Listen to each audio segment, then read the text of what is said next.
obstinación de los romanos por suministrar a sus ciudades agua en abundancia y de máxima calidad obligó a sus ingenieros a diseñar y calcular acueductos de una envergadura tan asombrosa como admirable. A medida que el imperio crecía y con él sus ciudades, estas obras alcanzaron unas magnitudes asombrosas, capaces de sobrecoger a los mejores ingenieros modernos.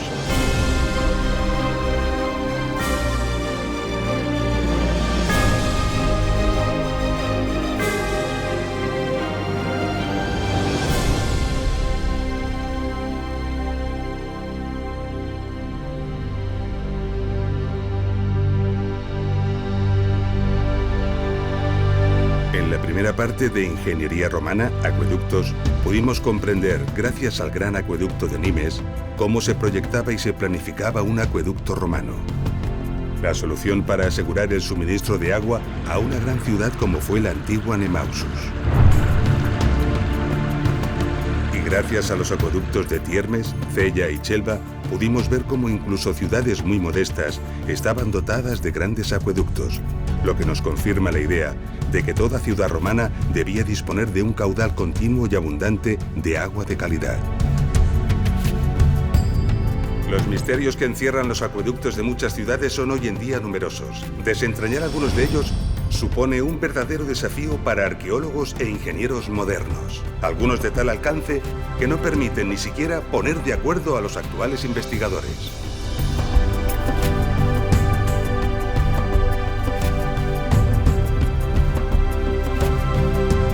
Kilómetros al norte de Chelva se encuentra la sorprendente ciudad romana de Bilbilis, famosa por ser la patria del poeta Marcial.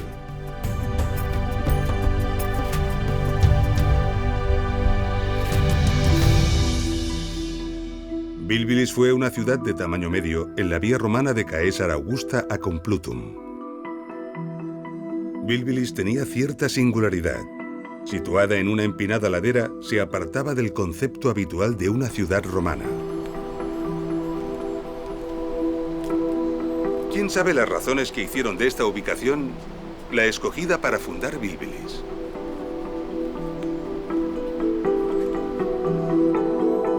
Quizás sean obvias. Las vistas aquí son realmente sobrecogedoras y esta orientación es la mejor para este clima. Sea como sea, esta decisión representaba un extraordinario reto para los ingenieros que debían dotarla de agua. Porque, ¿cómo hacer llegar el agua hasta esta altura?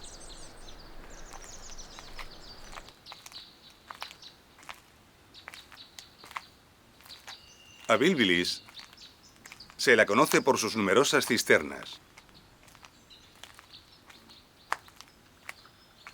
Cerca de una veintena de cisternas como esta se desperdigan por toda la ciudad, todas ellas a diferentes alturas. Hay varias teorías que explican la presencia de tantas cisternas. Algunos arqueólogos han apuntado la hipótesis de que estas cisternas se utilizaron para almacenar el agua de lluvia. Pero ¿cómo creer que los romanos bebían de la lluvia después de los esfuerzos que hemos visto para transportar las aguas en Nimes, Tiermes o Cella? Además, en este territorio llueve muy poco. Su pluviometría es prácticamente de desierto y las cisternas están en los puntos altos de las crestas. Las cisternas nunca se llenarían con la lluvia.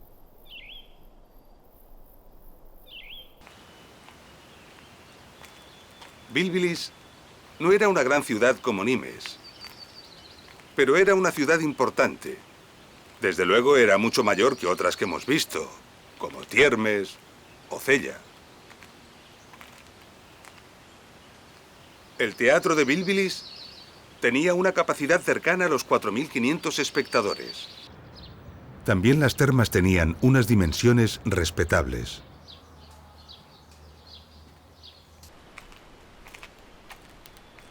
Pero si no fue para almacenar agua, ¿por qué tantas cisternas? Observemos una de ellas detenidamente. Aquí tenemos una cisterna construida con hormigón romano e impermeabilizada con el mortero empleado habitualmente. Podemos ver aquí el lugar por donde entraba el agua. Pero en estas cisternas no se ve salida allí abajo, en la base. Sin embargo, sí que puede verse aquí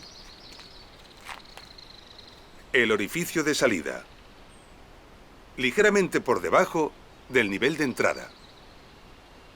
Esto significa que esta cisterna no puede vaciarse por gravedad y se dispone de muy poca cantidad de agua entre la diferencia de niveles.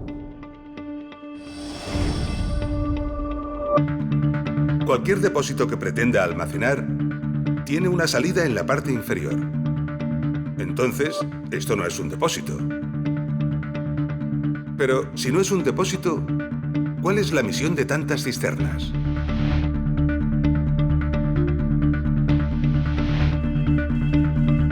Para contestar a esta pregunta, vamos a desplazarnos a Itálica, ciudad de la Bética, cerca de la actual Sevilla, en España. Itálica era una ciudad importante y tenía un buen acueducto. Un acueducto de 35 kilómetros y medio de recorrido total y, según los estudios, de un diseño y trazado impecables.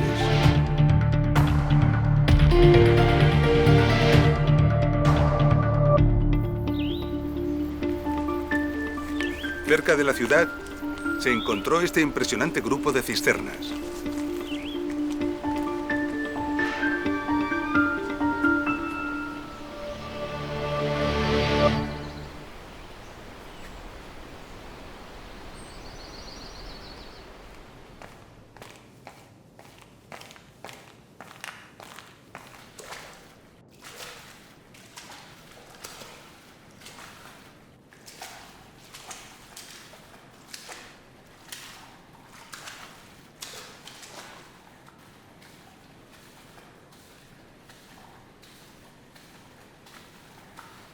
Aquí podemos ver el canal de entrada del agua que venía del acueducto.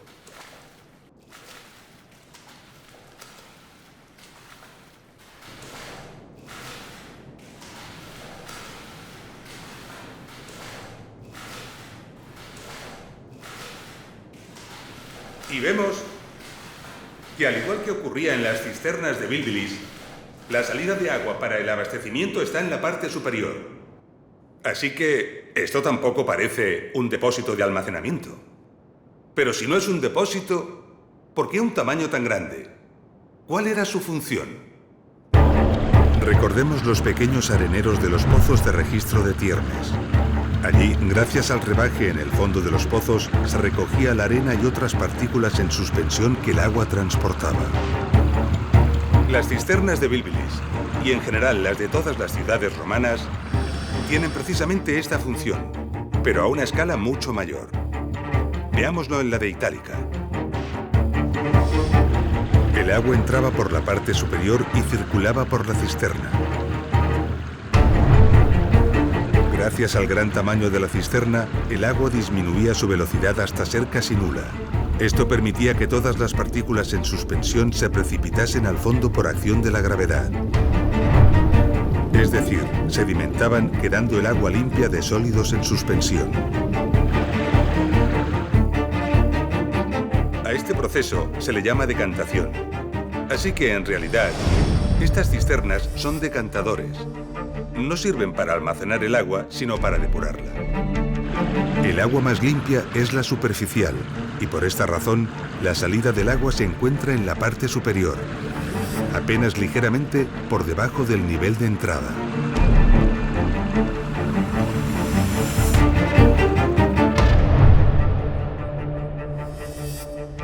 Los decantadores se sitúan a veces al principio del acueducto, pero normalmente se emplazan al final, cerca de las ciudades. Su tamaño se determina en función de la calidad del agua que llega a través del acueducto, es decir, de la cantidad de arena y partículas en suspensión que el agua arrastra, y también proporcionalmente al caudal de agua que debe procesar. Pero en Bilbilis no hay un solo gran depósito de distribución, como suele ser lo habitual. Hay prácticamente 20. ¿Por qué? Esta es la cisterna más elevada encontrada en Bilbilis. Como ya sabemos, toda la ciudad debe encontrarse por debajo de su cota para que el agua sea distribuida por efecto de la gravedad. Pero Bilbilis es una ciudad que tiene un importante gradiente de altura. Es decir, hay una gran diferencia de altura entre esta cisterna y las casas de la ciudad que están en la parte más baja. El peso del agua, la presión aquí abajo, es enorme. Sería suficiente para reventar las tuberías, sobre todo las de plomo. Esto lo sabían perfectamente los técnicos romanos.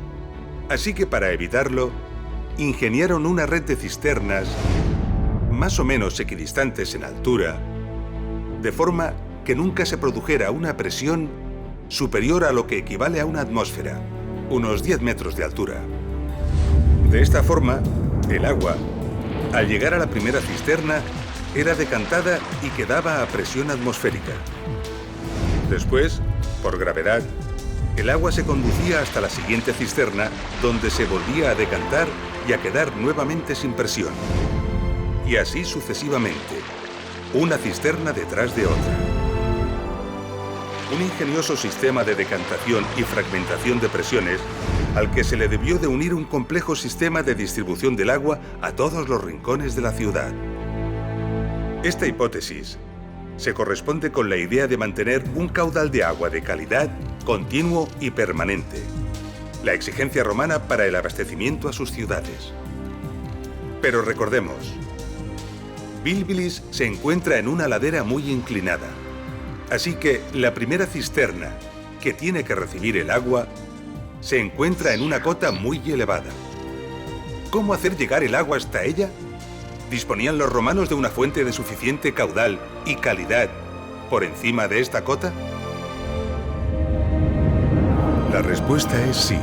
Al norte de Bilbilis, a unos 10 kilómetros, se encuentra la Sierra de la Virgen, con importantes manantiales situados sobradamente por encima de la cota necesaria y cuya agua podía ser captada y trasladada por un canal apoyado en el suelo hasta las cercanías de Bilbilis.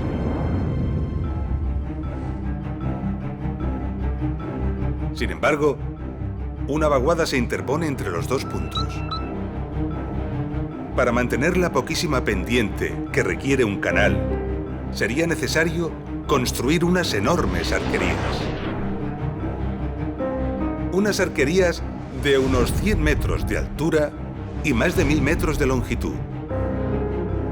Unas arquerías de estas características son absolutamente inviables. ¿Cómo resolverlo?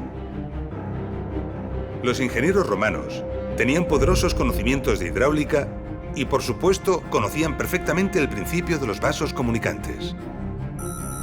Este principio físico nos dice que recipientes comunicados por su parte inferior por un conducto cerrado mantendrán el líquido que contienen al mismo nivel independientemente de la forma de dichos recipientes. Con este principio, los ingenieros romanos planificaron en Bilbilis lo que conocemos como un sifón invertido.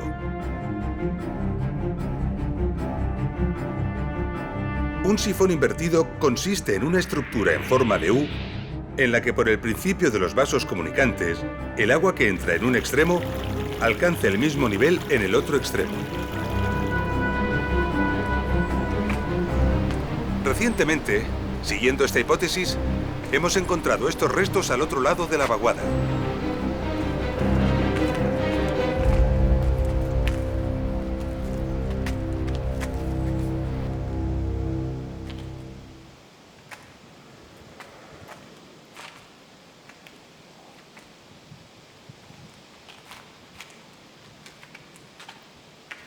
Sorprendentemente, lejos de Bilbilis y en la cima de esta escarpada colina, hemos encontrado este depósito de hormigón romano.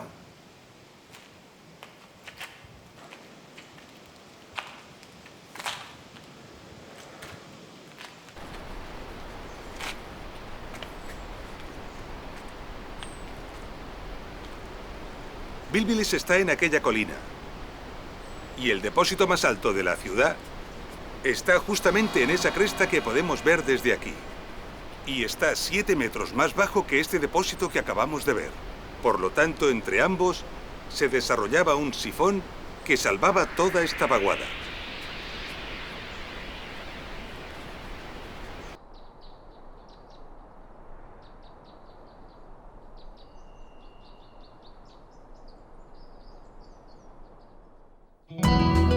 Los sifones son los grandes elementos desconocidos de los acueductos, a pesar de que su uso fue muy habitual y reiterado en ingeniería romana.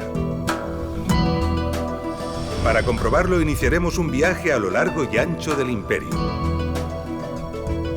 Comenzaremos por el noreste, la actual Turquía. Año 330 a.C. Alejandro Magno controla su vasto imperio dividiendo y encomendando el control a sus generales más próximos.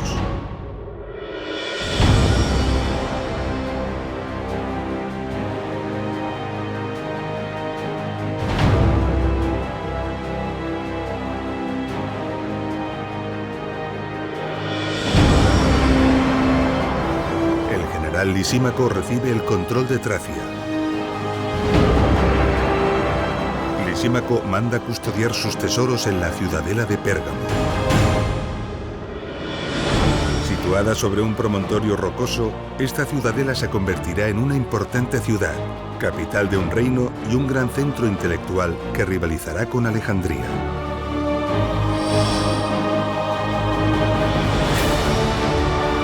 Pérgamo tendrá su propia escuela de pensamiento y su biblioteca llegará a albergar más de 200.000 rollos de papiro.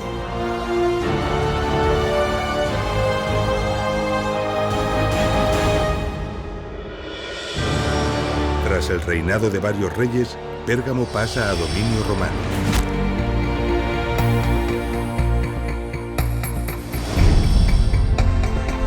Pérgamo tuvo entre 7 y 8 acueductos de diversas épocas. De ellos, el llamado acueducto de Madradag fue sin duda el más famoso. Este acueducto captaba el agua de varias fuentes de los flancos del Madradag, montañas situadas a más de 30 kilómetros de Pérgamo. La primera fuente se encontraba a 1.230 metros de altura. Una tubería trasladaba el agua a una segunda fuente situada en la cota 1158. El caudal de ambas fuentes se juntaba, aumentando considerablemente. Por ello, a partir de este punto, los constructores del acueducto decidieron emplear dos tuberías paralelas. Estas transcurrían durante 12 kilómetros hasta una tercera fuente en la cota 650. El nuevo incremento de caudal obligó a añadir una tercera tubería. Las tres transcurrían juntas en paralelo durante 25 kilómetros hasta llegar a un depósito decantador instalado en la cota 368 en el monte Agios Georgios.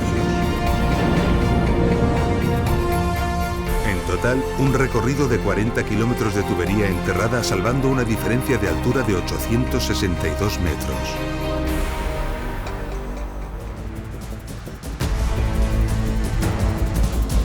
Así que decidieron emplear tramos de tubería de plomo de 30 centímetros de diámetro. Los tramos fueron sellados con más plomo y conectados mediante sillares de piedra taladrados.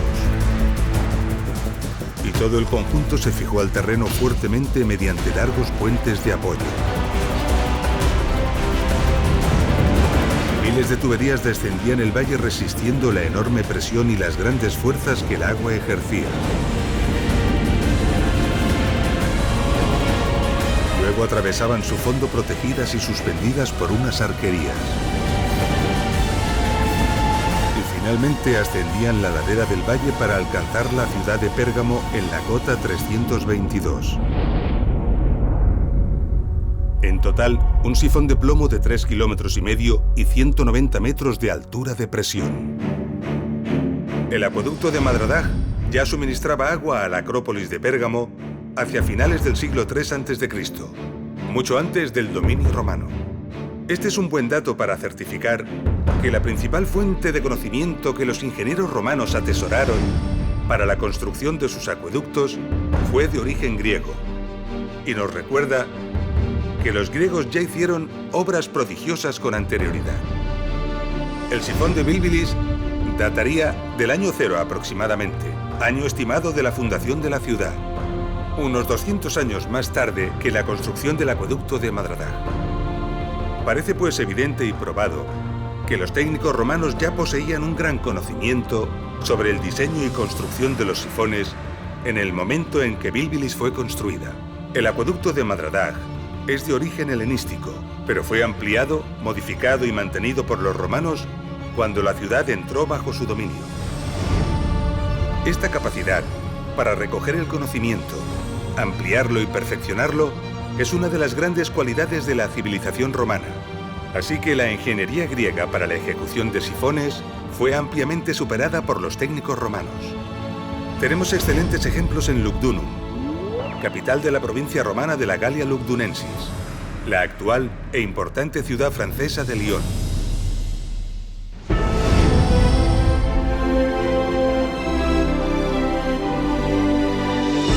Lugdunum fue durante 3 siglos la ciudad más importante del Imperio Noroccidental.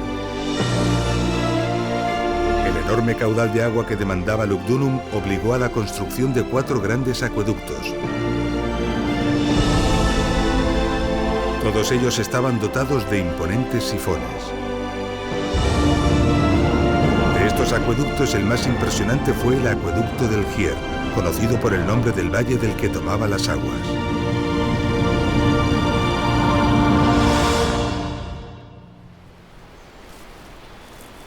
El acueducto del Gier tenía una longitud total de 87 kilómetros de canal. Un canal que unía las fuentes escogidas con los depósitos decantadores que se conservan en lo alto de la colina de Lyon. 87 kilómetros de canal para salvar una distancia de 42 kilómetros en línea recta. Fue necesario construir 11 túneles y unos 40 grupos de arquerías. Uno de ellos es este: las arquerías de llegada al sifón de Bonan, el mayor de los 4 sifones que el acueducto del Gier tenía. Este grupo de arquerías tiene 250 arcos que se extienden a lo largo de 1.650 metros. Y aunque parezca sorprendente, no es el más largo. Más adelante, cerca de la ciudad, había otro de 300 arcos y 1.900 metros de longitud. Estas arquerías no fueron construidas para cruzar obstáculos ni valles. Su sentido es otro distinto.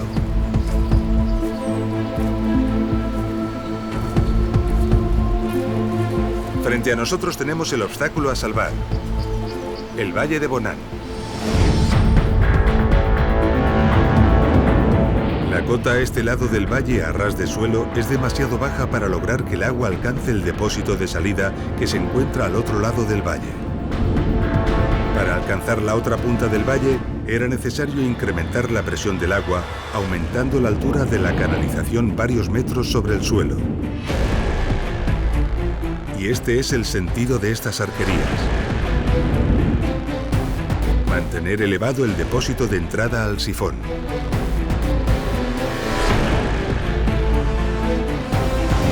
Allá arriba estaba el depósito de entrada del sifón, y de él salían 11 tuberías de plomo.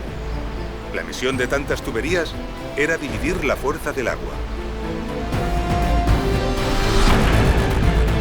Las tuberías se apoyaban sobre estas rampas y se cubrían con un buen espesor de hormigón. Luego discurrían por el terreno ladera abajo del valle, enterradas y cubiertas con hormigón que ayudaba a resistir la presión.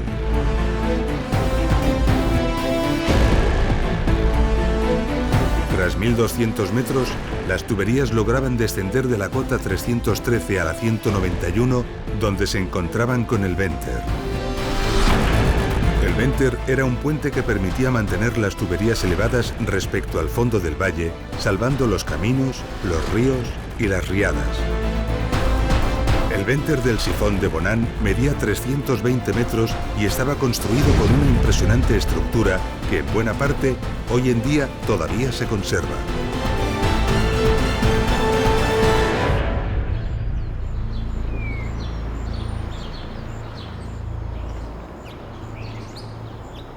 Estas arquerías tienen un revestimiento de los paramentos muy peculiar, de gran belleza, llamado opus reticulatum. En él se alternan los colores de las pequeñas piedras, en forma de rombo, talladas una a una. Los enormes volúmenes de fábricas estaban construidos en hormigón, alternando con ladrillo, y revestidos concretamente de esa retícula. Una prueba contundente de que buscaban, además de la eficacia y lo funcional, la belleza. Esta búsqueda de funcionalidad y belleza hizo planificar estas arquerías con arcos transversales en las pilas para el aligeramiento. Sin embargo, los arcos más altos fueron cegados. ¿Por qué?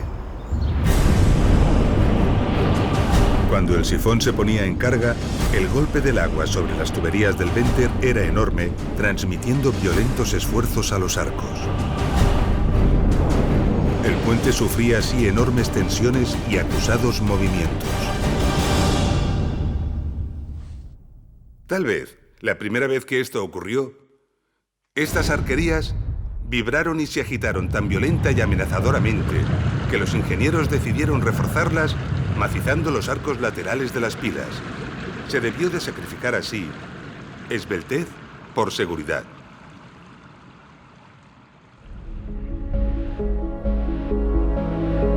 Al final del Venter, el agua era empujada por la enorme presión ladera arriba. Este punto era realmente crítico. A la enorme presión se añadía la sedimentación y la acumulación de la arena que el agua pudiese arrastrar. Esto podría provocar el taponamiento del sifón, dejando el acueducto fuera de servicio. Así que era necesario que el agua llegara limpia al sifón, libre de arena y de partículas en suspensión. Lugdunum tenía grandes decantadores en la llegada a la ciudad, pero estaban situados después de los sifones. Y no había ningún gran decantador al inicio del acueducto. Entonces, ¿cómo lograban que el agua que llegaba a los sifones estuviera suficientemente limpia? Además del arenero de la propia cámara de entrada de los sifones, el acueducto del Gier tenía unos 1000 pozos de registro.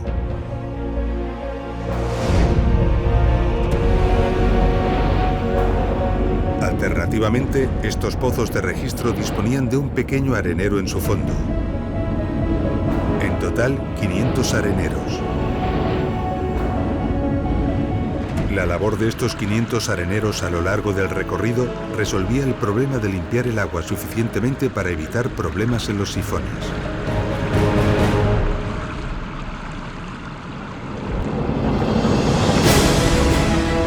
Tras superar el Venter y empujada por la presión, el agua ascendía a la ladera del valle recorriendo otros 1100 metros y alcanzando el depósito de salida en la cota 305. 8 metros por debajo de la cota del depósito de entrada del sifón. A partir de ese punto, el agua era conducida por el canal, ya sin presión, hacia los decantadores situados en la colina de la ciudad. El impresionante sifón de Bonan salvaba un valle de 2.660 metros de anchura y tenía una altura de más de 120 metros.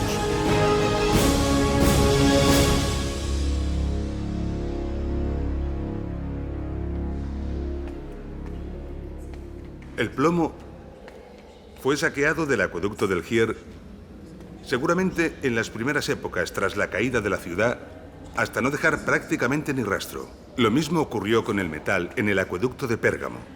Los metales eran muy preciados y codiciados en todas las épocas, y el saqueo fue generalizado. Esta es una explicación de por qué no ha quedado ni rastro de cualquier tubería que hubiera existido en el sifón de Bilbilis.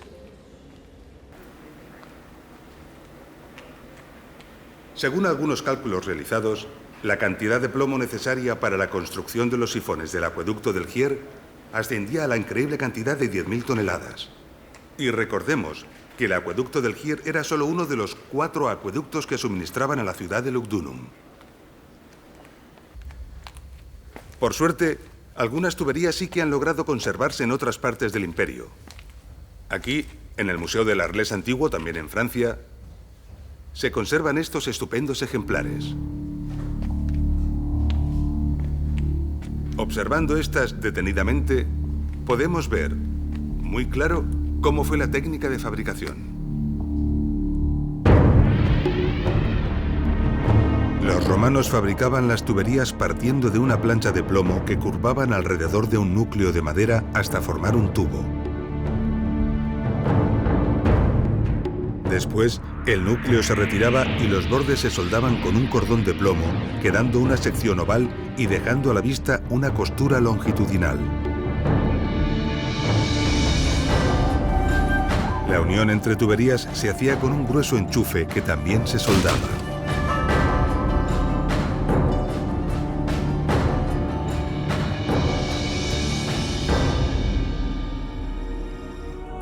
Nos trasladaremos hasta la antigua Tarraco, capital de la provincia romana de la Hispania Citerior, para hacer una interesante reflexión sobre esta cuestión.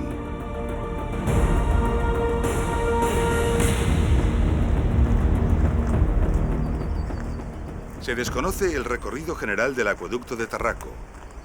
Se sospecha que las fuentes estaban situadas no muy lejos del municipio de Alió, a unos 20 kilómetros de la ciudad. 4 kilómetros antes de llegar a la ciudad, el acueducto tuvo que enfrentarse a una vaguada de unos 200 metros, donde la construcción de un sifón hubiera sido lo más indicado. Sin embargo, aquí tenemos unas impresionantes y bellas arquerías, de las mejor conservadas del imperio.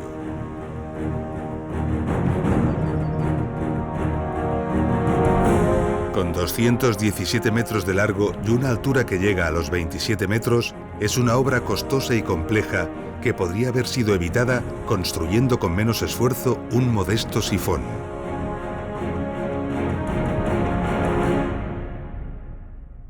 ¿Por qué los romanos optaron por unas espectaculares pero costosas arquerías en lugar de por un eficaz pero más económico sifón? Muchas de las obras de las ciudades y de sus cercanías eran patrocinadas por personajes de alto rango socioeconómico. Este tipo de acciones proporcionaban una buena imagen y alto prestigio a su patrocinador. El espectáculo que ofrecen unas bellas arquerías no tiene nada que ver con la imagen discreta que ofrece un sifón, que aunque es una obra de ingeniería admirable, no se presta a la publicidad. Este lugar estaba cerca de la ciudad y seguramente al lado de una importante calzada que comunicaba con Tarraco. Así que muy probablemente se decidió la construcción de estas imponentes arquerías para lograr un efecto publicitario y de espectáculo.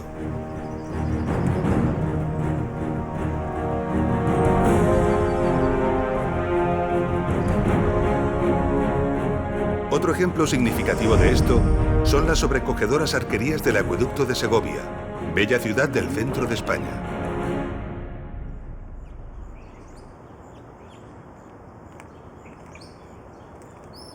Se desconoce prácticamente todo del acueducto de Segovia, incluso la fecha en la que fue construido.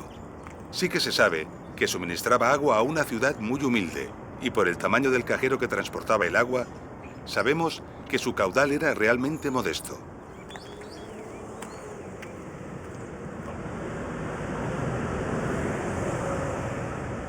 Si recordamos el cajero del acueducto de Nimes y lo comparamos con el cajero de este acueducto, nos daremos cuenta enseguida de la diferencia de caudales que ambos acueductos conducían.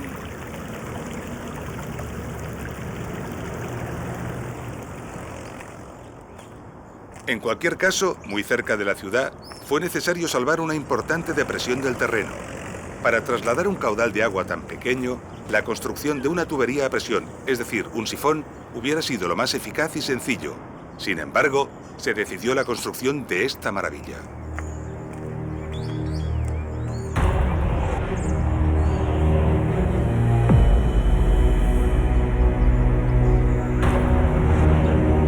Construido en grandes bloques de granito que se sujetan únicamente por el equilibrio que aporta su sobrecogedor y admirable diseño, alcanza los 28 metros de altura.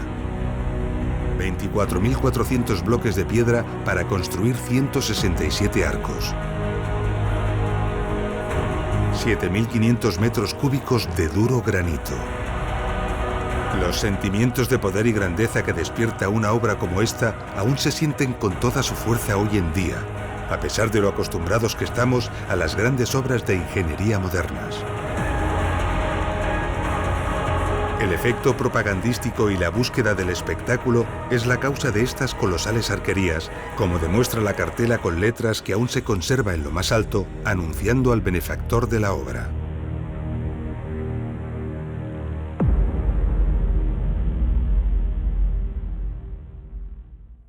El aprovechamiento de la fuerza de la gravedad para conducir el agua es la clave de todo acueducto romano. El agua discurre por los canales y atraviesa los sifones empujada por su propio peso. Por eso, las ciudades deben construirse por debajo de la cota de llegada del acueducto. Esto también ocurre en la ciudad romana de Uxama, ciudad de la Celtiberia hispana. Pero en Uxama encontramos algo particular y excepcional que merece una visita.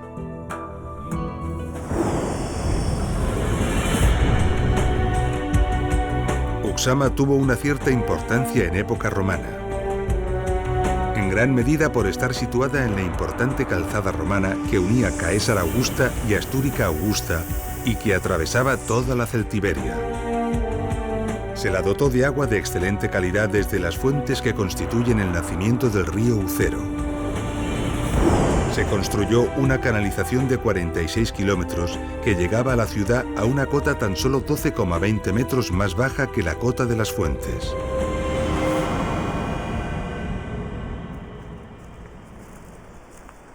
La mayor parte de Uxama está actualmente por excavar y estudiar. Varias cisternas similares a las de Bilbilis repartían el agua a toda la ciudad.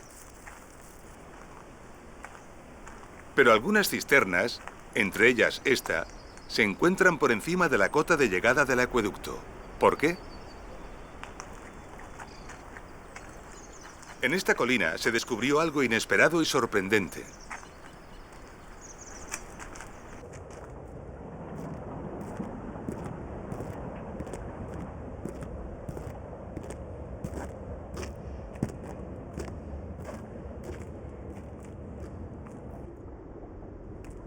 En la cumbre de esta colina se encontró esta gran cisterna subterránea que en realidad es un decantador. Y lo extraordinario de este decantador es que está 40 metros por encima de la cota de llegada del acueducto.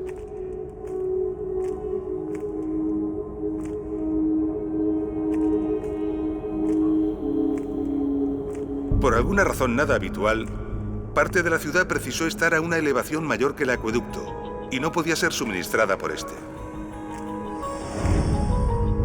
La solución a este problema fue construir un decantador en lo alto de la colina y distribuir el agua desde allí a los sitios donde el agua del acueducto no podía llegar por gravedad.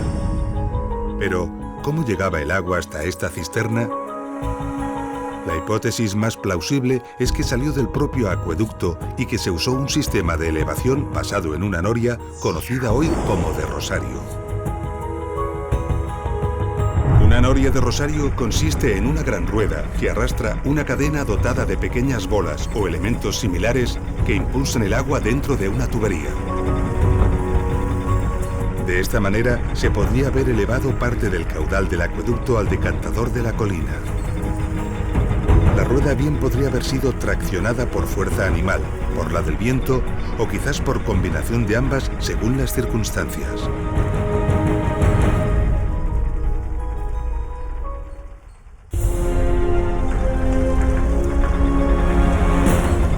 Las norias de Rosario eran utilizadas también por los ingenieros romanos en las explotaciones mineras para realizar el achique del agua de las galerías. Muchas de las explotaciones mineras requirieron la construcción de importantes acueductos, no solo para evacuar el agua desde las minas hacia el exterior, sino para llevar el agua desde el exterior hacia ellas. Las explotaciones auríferas requirieron ingentes cantidades de agua para la remoción de tierras y el lavado minucioso del material para la extracción del oro. Esto puede sorprender porque la imagen habitual que tenemos de los acueductos es la del abastecimiento de agua a las ciudades. Pero los acueductos tenían otras muchas aplicaciones. La minería y la agricultura eran algunas de ellas. En el acueducto de Arles, importante ciudad de la Galia narbonense, encontramos un bonito y original ejemplo. Arles era alimentada principalmente por dos acueductos procedentes de la próxima cordillera de los Alpilles. Ambos, de longitudes modestas, entre los 20 y 30 kilómetros, convergían aquí, a unos 10 kilómetros de Arles.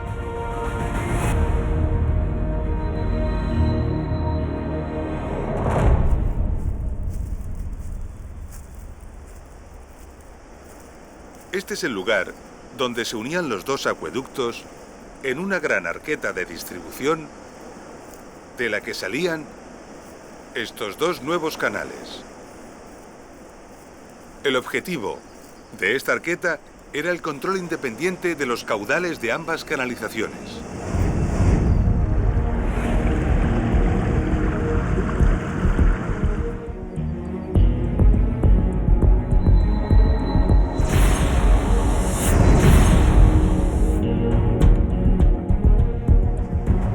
En estos restos podemos ver estupendamente el impresionante grosor del mortero impermeabilizante Opus Igninum con que fueron dotadas estas canalizaciones.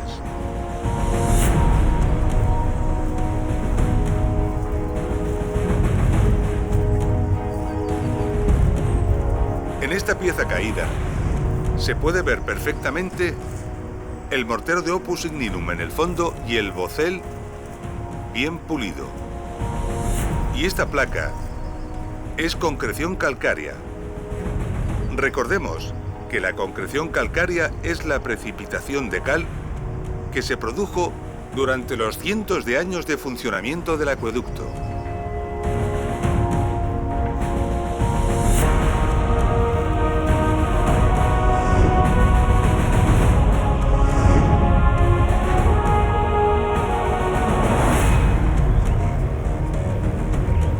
En este punto, podemos ver cómo una de las canalizaciones giraba hacia el oeste para suministrar de agua a la ciudad de Arles y la otra continuaba recta hacia una empinada ladera.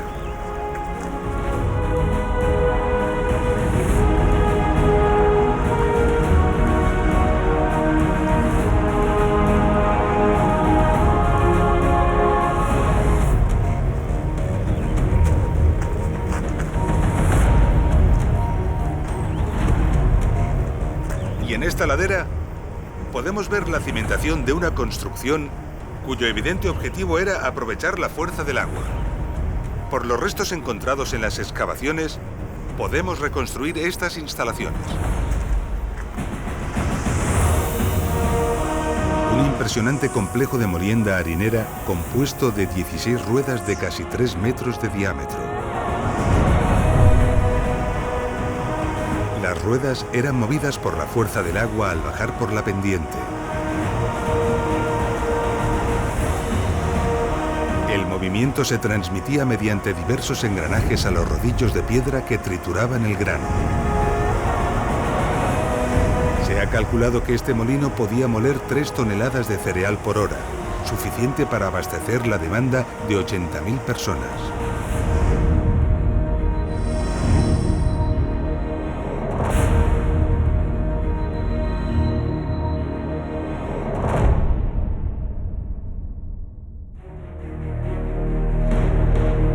En esta serie documental hemos escogido los ejemplos de acueductos del Imperio que hemos considerado más adecuados desde el punto de vista didáctico. El principal objetivo ha sido transmitir de la mejor forma posible los conceptos fundamentales y más importantes de la ingeniería de los acueductos romanos. También hemos querido escoger algunos de ellos por ser poco conocidos, permitiendo así que admirables obras, muchas de ellas tan olvidadas, tengan la oportunidad de obtener, al menos, parte del reconocimiento que merecen. Pero el Imperio tiene cientos de acueductos que no hemos tratado, algunos más impresionantes en diseño y audacia que los que hemos visto, y que son dignos de ser nombrados. Como el acueducto de Cherchell en Argelia, o el d'Aix-en-Provence y el de Metz en Francia, que rondan los 50 kilómetros, o el de Vervins con 70 kilómetros y el espléndido de Fréjus con 45 también en Francia. Muchos rondan los 100 kilómetros de longitud, como el de Gades al sur de España y el de Colonia en el centro de Alemania. El maravilloso acueducto de Aspendos en la actual Turquía, que resolvía la enorme carga de presión a la que se enfrentaba en su tramo final gracias a 2 torres intermedias y 3 sifones contiguos. Todo ello sobre un gran venter continuo realizado sobre grandes arquerías. El gran acueducto de Cartago se alimentaba de varias fuentes, la más lejana a más de 130 kilómetros. Precisó de 16 kilómetros de arquerías para que el canal mantuviera la cota adecuada que requería la ciudad. Sus colosales decantadores eran más grandes que un campo de fútbol y decantaban simultáneamente unos 60 millones de litros de agua.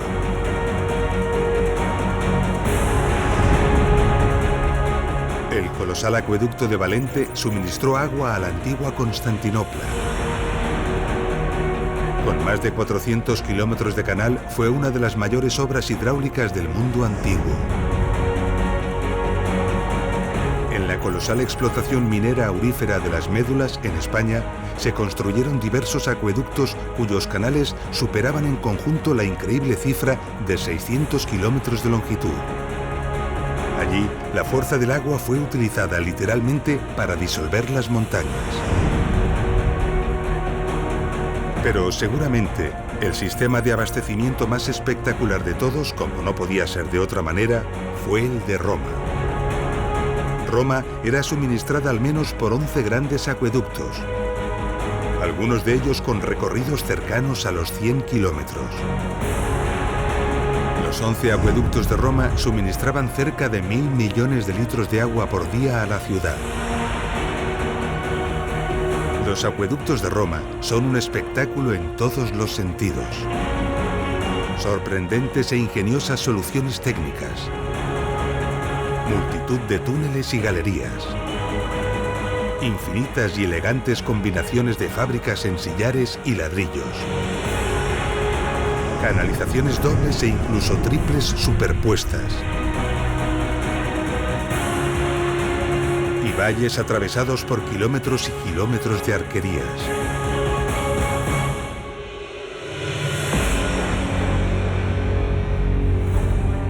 Hemos llegado al final de nuestro episodio. En él hemos conocido nuevos y apasionantes ejemplos de suministro de agua. Hemos comprendido los sistemas de decantación del agua y la técnica del uso de los sifones como alternativa a las arquerías. Y como única e ingeniosa solución para salvar grandes valles y vaguadas. Y finalmente, hemos visto que el uso de los acueductos no se limitaba únicamente al suministro de las ciudades, sino también a usos industriales y mineros. En nuestro próximo episodio, conoceremos la prodigiosa ingeniería que se esconde tras las vías de comunicación que los ingenieros romanos proyectaron y construyeron.